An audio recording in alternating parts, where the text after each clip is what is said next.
Hi, folks. This is Mark by Mark A. Foster, Ph.D. for the Institute for Dialectical Meta-Realism. Well, I just got back from a game of Loteria. I never knew that Loteria existed until I moved down here to Mission, Texas.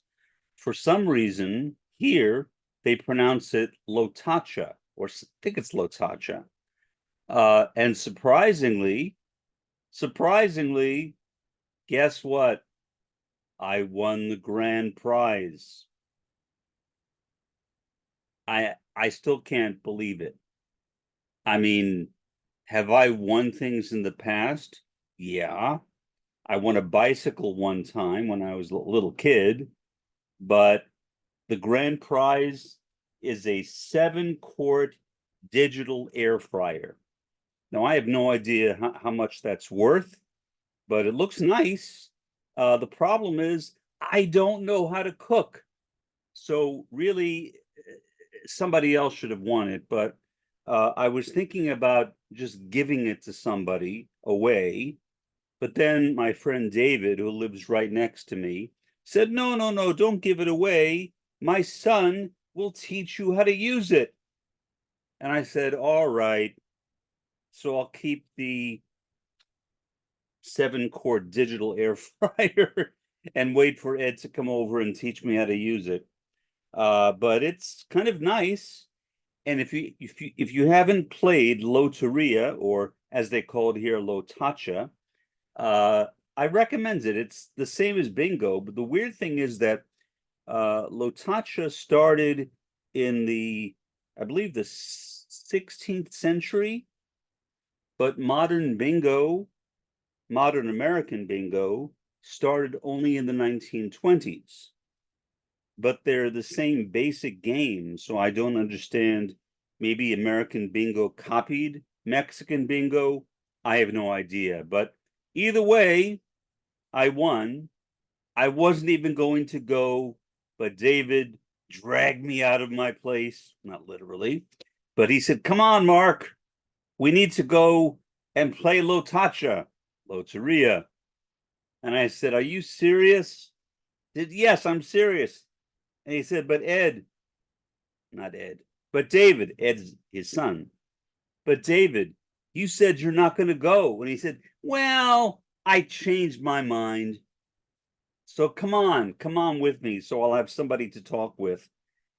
So I said, all right. What it was basically, it was a political campaign rally, sort of. People running for the Mission, Texas school board. And I didn't know that until I was there, but it was not like a regular rally. They were all just local people. Uh, most of them lived right here on the street where I live, which is called Bryan Road in Mission, Texas. All very nice people. And I sat around and chatted with one of them in particular, who I happen to have a lot in common with personally. And nice conversation. I mean, she's a lot younger than me by a lot. I mean, 38 years? No, not 38 years, 35 years. She's 35 years younger than me, but nice person. And I met her mother too. And I said, you're her mother? I would have guessed that you're her sister. That's the way to compliment somebody, right? But I wasn't lying. She did look that young. She looked like she could have been her daughter's older sister. I said, well, maybe you look about 7 years at the most older than your daughter. And she said, oh, no, you're lying. And I wasn't lying. She really did. She looked really, really young. So anyway, it was a nice game of Loteria or Lotacha or whatever it's called. I never played it before, but I will play it again. Um, Now, I have no idea what I'm going to do with this digital air fryer because I don't cook. I literally do not cook. I'm afraid that I will make a mistake and poison myself or poison somebody else. If you've ever heard of the old joke, now this is not a Spanish joke, it's a French joke, but still it's a joke. I didn't make it up, so if you don't like it, don't blame me. An American guy and his girlfriend were in Paris, and they went into a French restaurant, which is, I guess, what you're likely to find in Paris. And the guy thought he would show off to his girlfriend, and so he called the waiter. He said, "Garçon, garçon." Now that would sound really offensive in English because garçon means boy. I mean, you wouldn't say that in English, but in France, that's not unusual. I'm not sure what you would call a female server or what used to be called a waitress, but whatever. But garçon, garçon. Okay, so the server comes over and says, "How can I help you, monsieur?" And so the guy, trying to impress his girlfriend, says, "I want some poisson." If you know French, you already got the joke. If you don't know French, I will explain it to you. Poison is spelled the same as poison, and it means poison. What he meant to say is poisson, which is spelled like poison, except it has two S's, not one, and it translates as fish. So basically, that's what would happen. If I cooked a meal for someone, I would give them not poisson, but poison. And I don't want to poison anybody, even myself. So I may eventually give this darn thing away, find somebody who really wants it. But for the time being, I'll keep it sitting around here in my living room. I'm looking at it right now. Looks impressive, but for me, as somebody who either eats out or eats Nutrisystem, I don't think that I'm the right person to have won it. And this was the grand prize. There were about 30 winners. But this was the biggest prize they gave. And I got it? Why me? Anyway, that was a distraction from what I wanted to talk about today, but I thought you might find that at least somewhat humorous. I wanted to talk about the subject of offensiveness and defensiveness. Okay? Now, we talked about revolution yesterday. So, in a way, this is kind of a continuation of our discussion, or my discussion, I guess I should say, of revolution. Is it appropriate for a Marxist, in particular, I guess a Maoist third worldist, since that's what I am, to be offensive or aggressive or both? Now, first, let me say, I am only speaking for myself. Well, obviously, I'm only speaking for myself. As far as I can tell, nobody is in this conzo with me. I'm here by myself. But I am not claiming to represent any other Maoist third worldists. I know a lot of Maoist third worldists online. Almost all of us are podcasters, which is, I guess, in itself somewhat odd. Maybe, but we're basically all podcasters, and most of us have somewhat different ideas. It's not like we are all in agreement because we call ourselves Maoist third worldists. There's a considerable disparity between the views of those of us in our, I'm not even sure what to call it. I guess you could say a collective, although we're not really collectively doing anything. We all just have our own podcasts. Maybe just a friendship network. I guess network would be a good term, as good a term as any. So again, all I will be doing is giving you my own personal opinion on whether it is appropriate to be aggressive, defensive, or both, and under which circumstances one should be either or neither. Let's start with offensiveness. Okay, let's start with offensiveness. I guess that's the more exciting of the two. You know, aggression, violence, offensiveness, whatever. All right.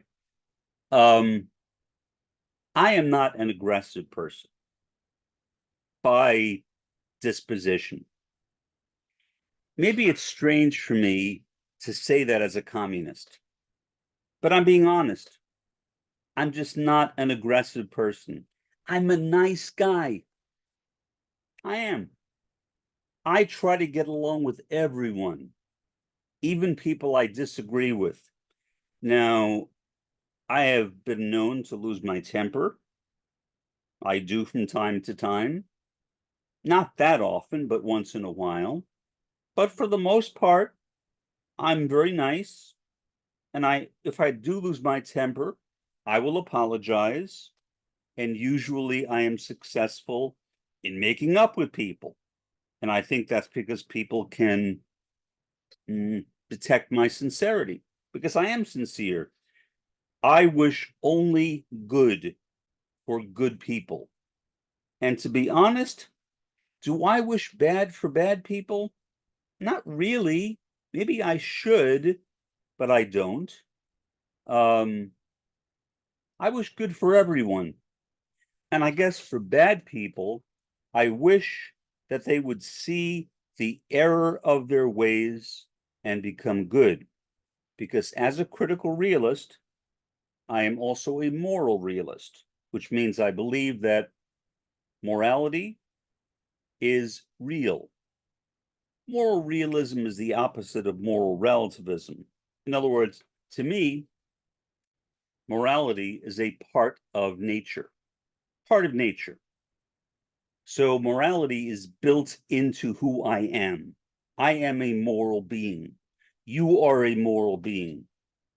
Everything in the universe is made of a kind of, I guess, for lack of a better term, moral substance. The entire universe is moral. Okay? Now, that sounds superficially, I guess, like natural law theory, but it's not. Okay? First, I'll tell you why I don't think it's like natural law theory. And second, I'll tell you why what I'm talking about is different than natural law theory. First, when I think of natural law theory, I don't think of people like Rousseau. I think more of Adam Smith. His book, Wealth of Nations, above all, but he wrote other things too. But the only book of his I read completely was Wealth of Nations. And in Wealth of Nations, what he says is that people are naturally greedy. And so, according to Smith, the best kind of economic system for people who are naturally greedy is an economic system based on greed. Now, what is that economic system? Well, capitalism, of course. Now, Smith did not use the word capitalism. As far as I know, the word capitalism was coined by Karl Marx, although I might be wrong on that. But the only place, I should say the first place, I've ever seen the word capitalism used was in the writings of Karl Marx and Friedrich Engels. So that's my understanding. But still, whether you call it communism, whether you call it the free market, whether you call it as Smith did, the invisible hand. That is Smith's idea of how the economy should work. So to Smith, if everyone is greedy, meaning if everyone is natural, which is what Smith meant by greedy, then the economy will simply work correctly because we are all greedy by nature, not by choice, by nature. And so if we live naturally, that means being greedy. So if we're greedy, the economic system will work. Now, when I say that, I remind myself a bit of Ayn Rand. Now, Smith was not an objectivist, obviously, since Rand lived a couple of hundred years after him, but Rand's ideas seem to me, at least, very similar to the ideas of Adam Smith.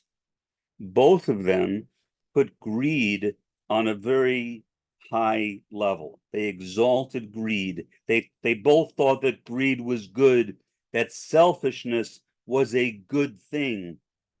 We should all be selfish.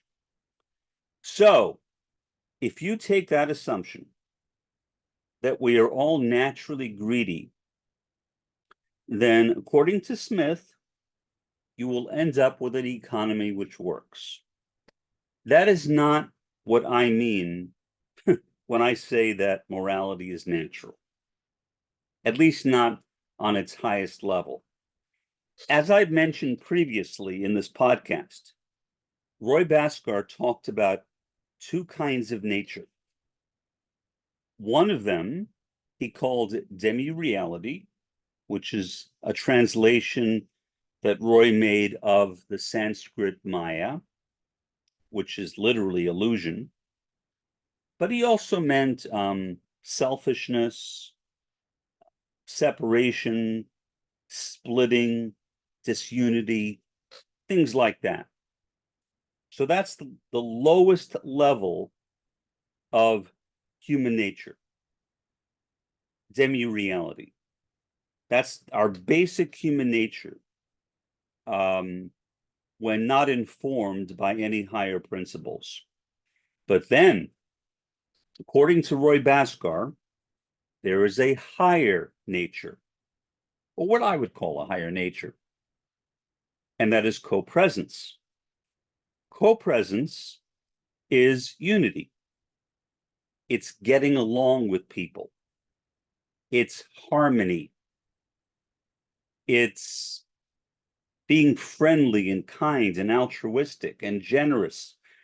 All those things that Smith and I guess Rand would think are not good things to do. So basically, in a way, you could say that Bhaskar agreed that there is that kind of lower nature of greed or demi-reality which exists, but he said that's the lower nature, and that's not where you want to be. My own metaphor for demi-reality or Maya is being trapped, being locked in a room, a dark room, where there are trap doors on the floor and where there are, I don't know, improvised explosive devices and hand grenades on the floor. So when you are walking around in that room, you need to be really, really careful for obvious reasons. If you step on the wrong place, you might be dead. So your number one objective is to get out of that room, to get out of demi-reality, the lower nature of humanity. And there is only one lower nature. It's not like I have my lower nature and you have your lower nature. It's simply one lower nature. That's demi-reality.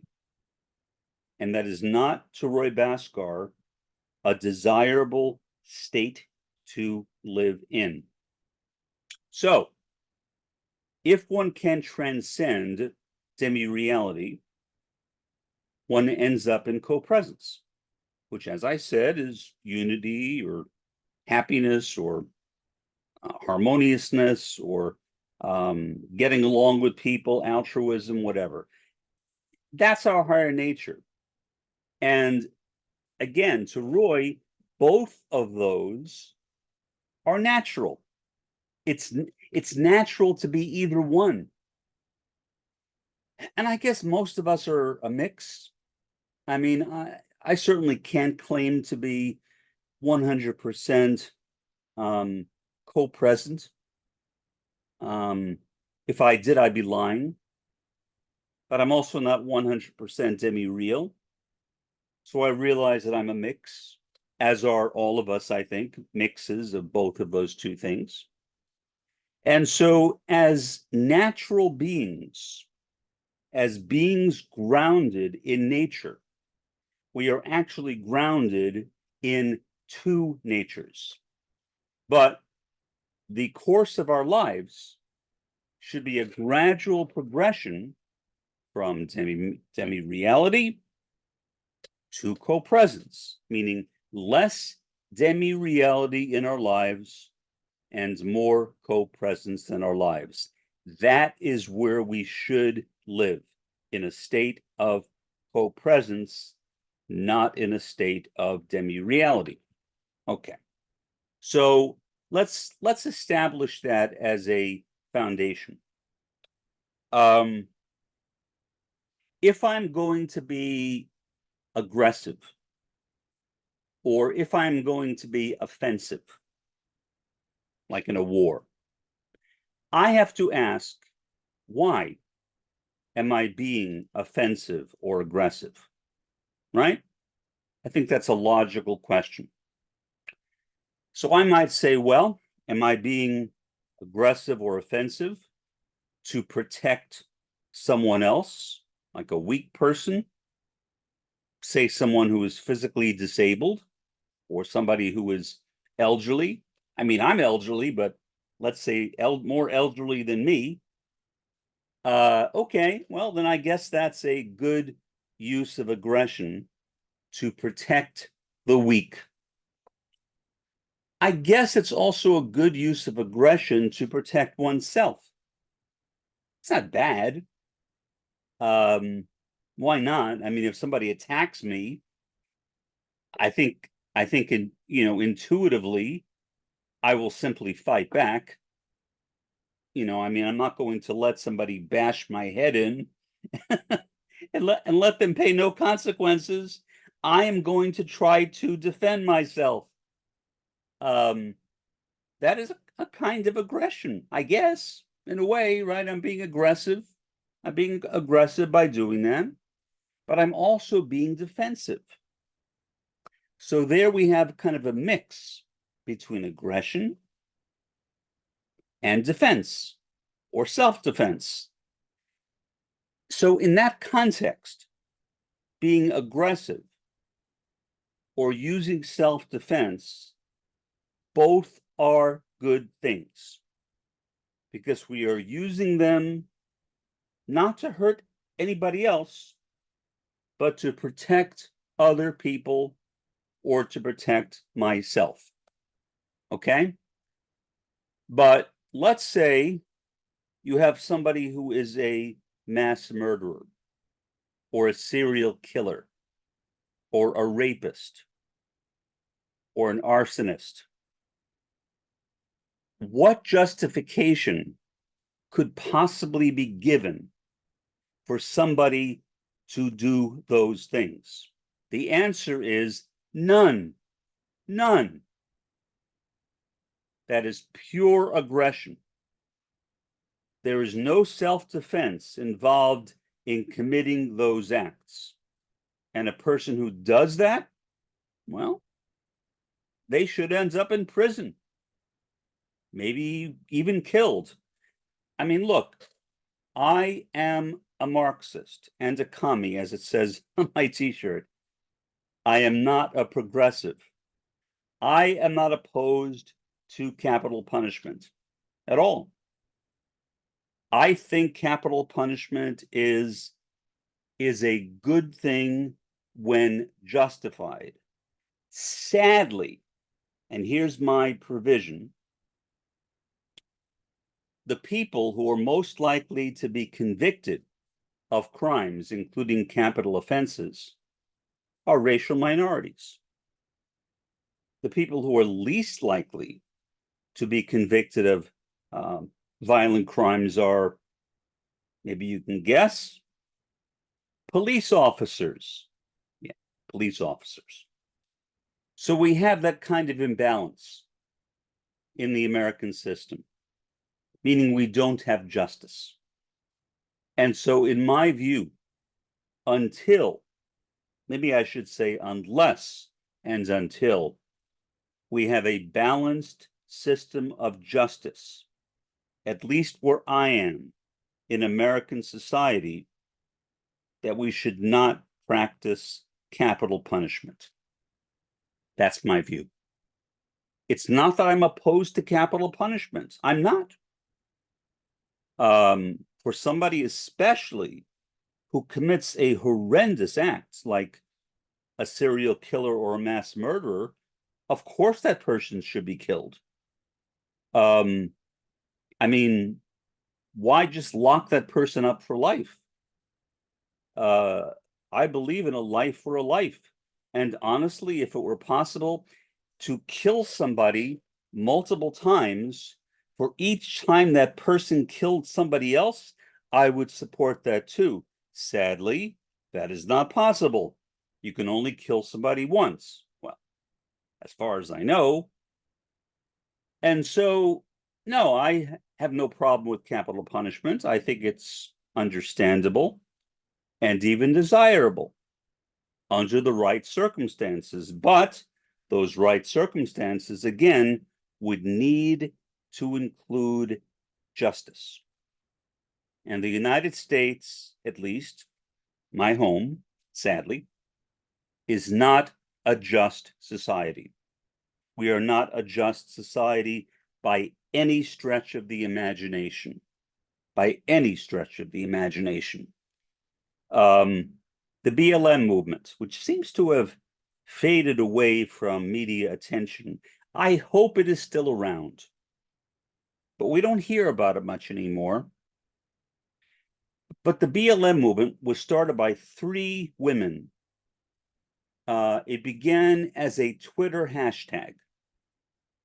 Each of those 3 women had husbands who were unjustly killed by police officers.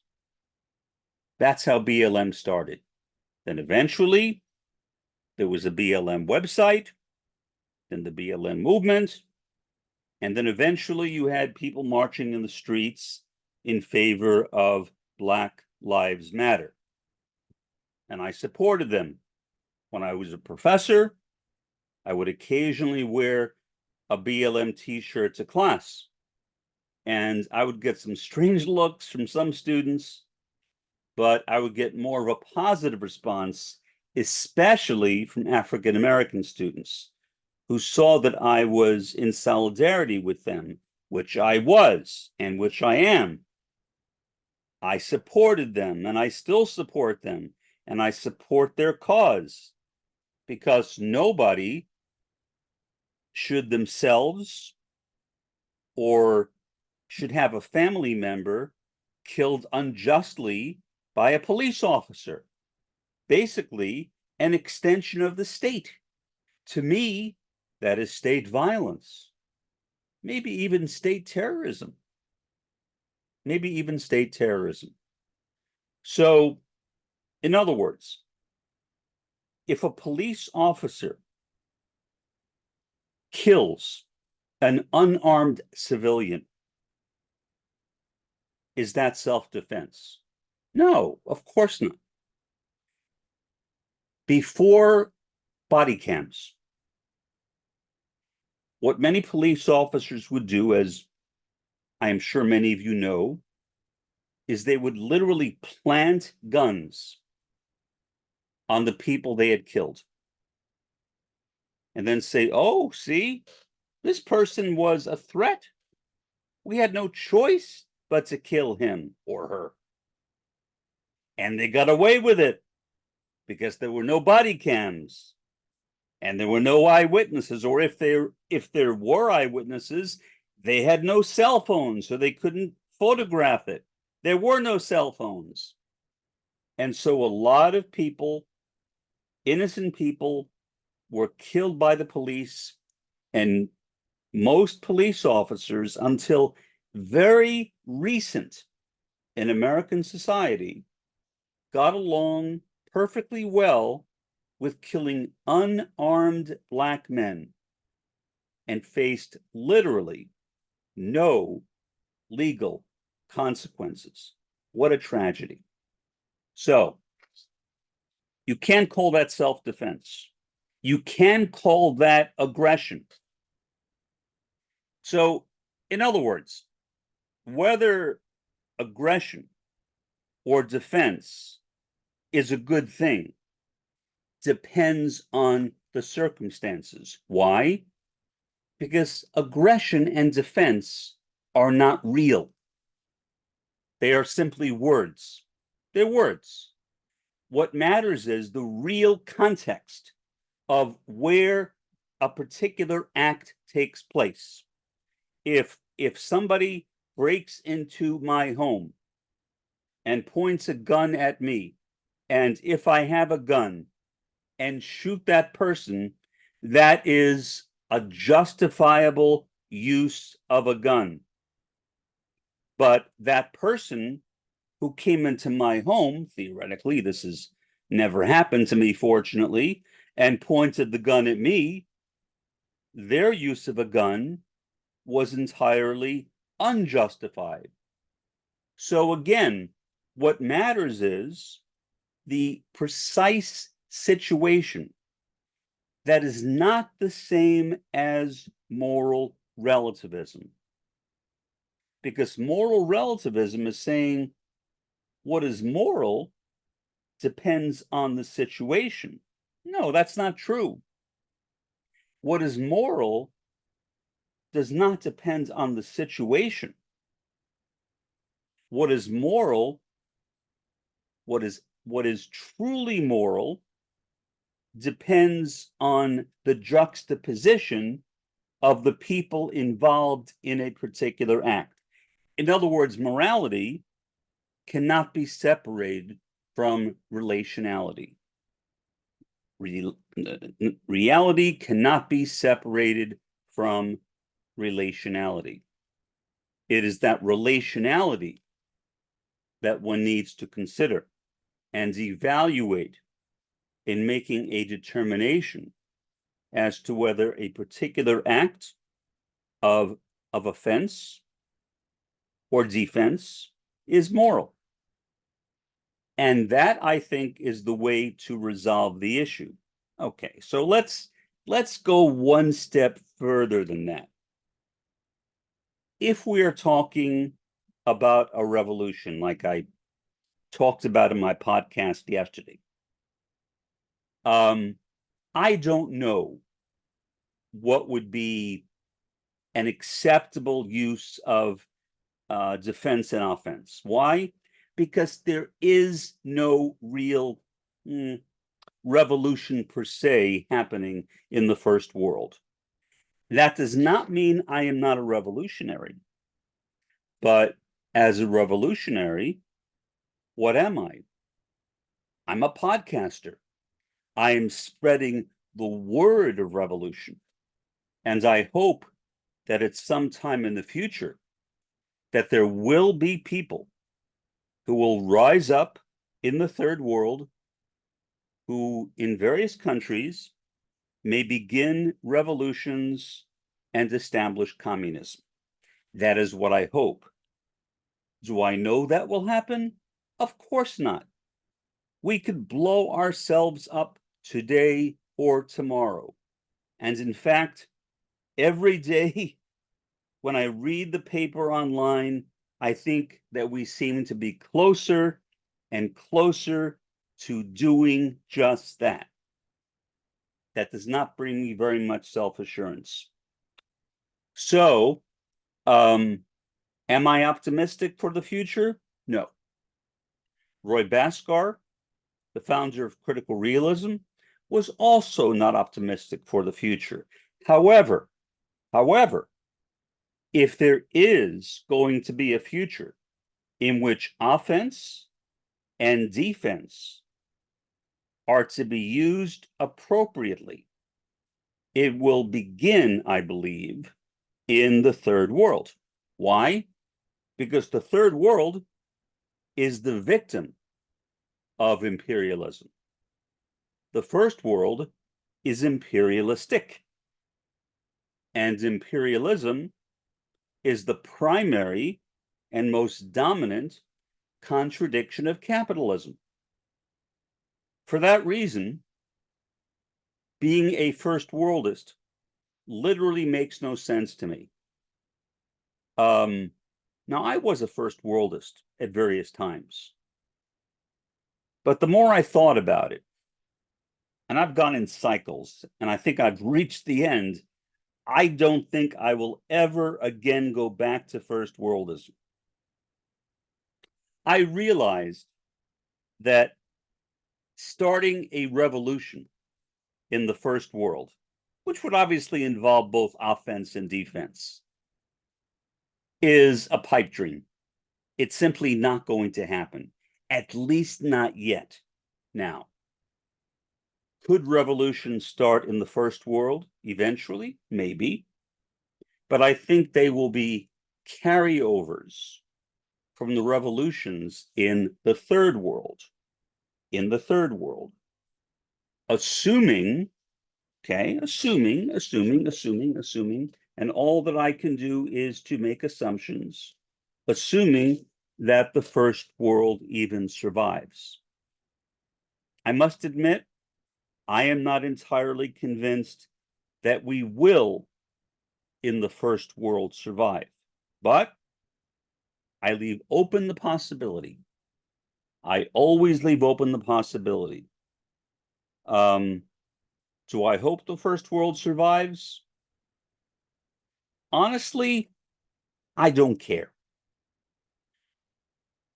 I hope that humanity, I hope that the proletariat, I hope that the subaltern survive. I don't care where they live. What difference does it make to me whether the first world survives in the first world? I literally don't care. I care that there is a new humanity in the future, somewhere. And my feeling right now is that, in all likelihood, that new humanity will exist in the third world. And it may very well stay in the third world and never come to the first world. Why? Because there may literally be no third world left. Every day, every single day, the first world is drifting closer and closer and closer to its own self-annihilation. And that does not bring me any pleasure, because I live here. I may be 2 miles from Mexico, but I'm still in the US.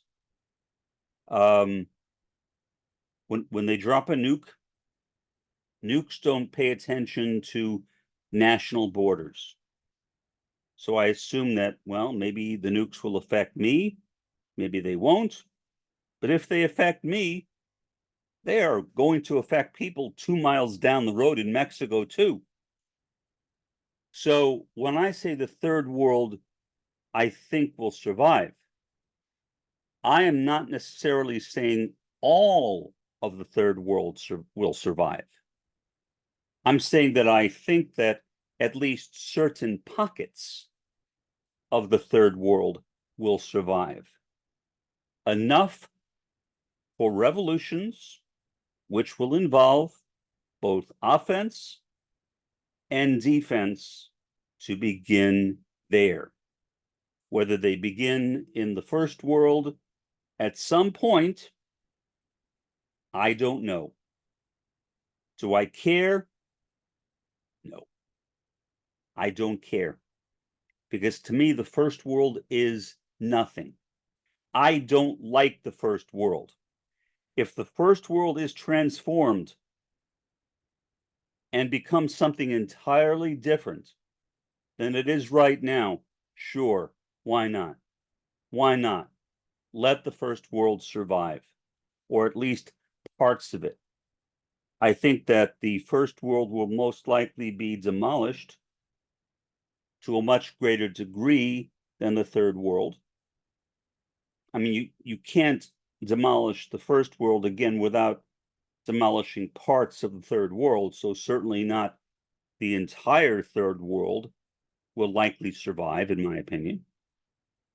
But because the third world is not at the center of political activity right now, is not the perpetrator of so many acts of horrendous aggression, like Israel is right now, for example, I just don't care. I just don't care. I mean, I don't want Israel in its modern form to survive. If it changes, if it becomes a better place, if there is a pan-Palestine from the river to the sea, where Jews, Israelis, and others can live together in harmony under some type of shared system of socialist or communist government or governance, yeah, why not? But not like it is right now. So honestly, I want the proletariat to survive, and I want the subaltern to survive. The first world, I could care less about. And the reason why I talk about the third world surviving is because that is where I think that the proletariat and the subaltern are most likely to remain following whatever kinds of catastrophic events may occur in our future. For the time being, this has been Mark by Mark A. Foster, Ph.D., for the Institute for Dialectical Meta-Realism. Have a pleasant day and an even better day tomorrow.